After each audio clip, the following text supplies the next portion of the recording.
Now, this month, 2 Europeans have been kidnapped in West Africa. An Austrian woman in Niger and a Spanish man in Algeria. Now, we have learned that the latter, the man, has been freed by a rebel group in Mali that is known as the Azawad Liberation Front. To tell us a little bit about both of these cases, Wassim Nasr is with me now. And look, Wassim, you've been investigating what happened, you've been speaking to your contacts, and you've been able to piece quite a bit of this together. So just tell us, first of all, about the circumstances of the 2 abductions. Well, actually, in Agadez, it's an elderly woman. She's more than 80 years old. She used to live there since ages.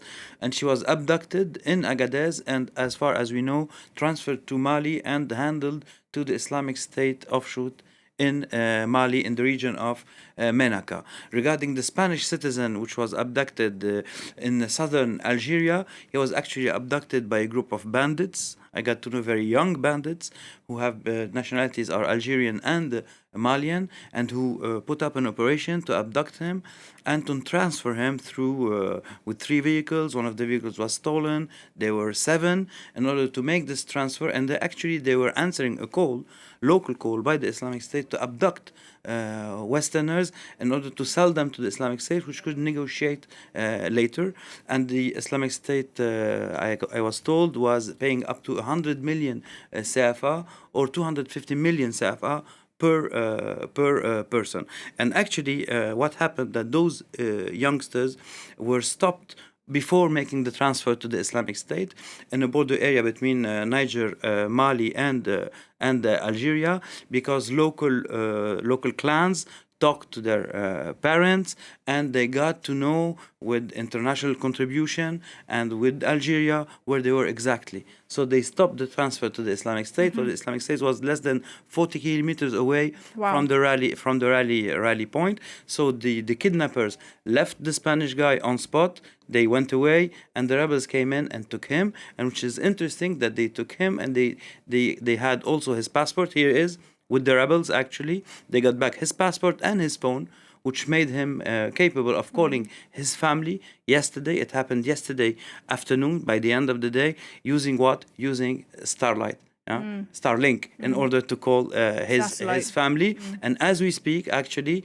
we got those pictures, and we know that the transfer actually was accomplished to Algerian authorities, who asked the rebels to conduct this operation, because if the rebels were not mandated by an authority, they could not get into contact with bandits, and even less with jihadi factions on spot, which was not made. The call was not made by Niger, on Niger's side, regarding the Austrian citizen which was kidnapped in Agadez. So it's a very complicated issue that had a good outcome today because of the implication of those rebels on spot. Well, that is a remarkable story you tell us there about that Spanish man.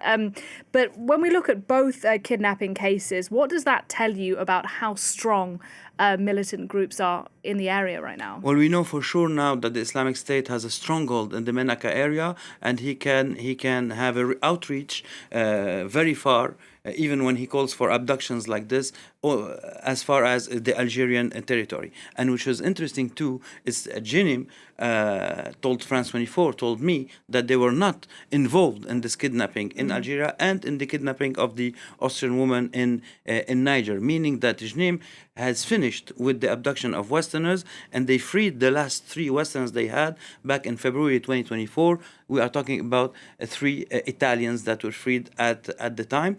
And it tells us also that the Islamic State has the capacity and the logistics to keep, or at least to try to keep, hostages in this area.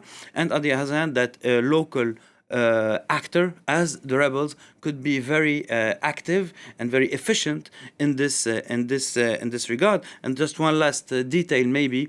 Actually, while they were negotiating with the bandits, they were negotiating with them, protecting them from the Islamic State. Because if the Islamic State got to the bandits, they could have taken the hostage by force. But also they negotiated with them very material things, telling their families that, okay, they invested into this operation. Maybe you could pay them back the gas oil they used. Maybe you could pay back the cars. Just leave this Spanish guy alone, because it's getting international. It's getting very complicated. So it tells us that even though sometimes we could have very good intelligence, you need a local actor in order to make the most important steps in this regard.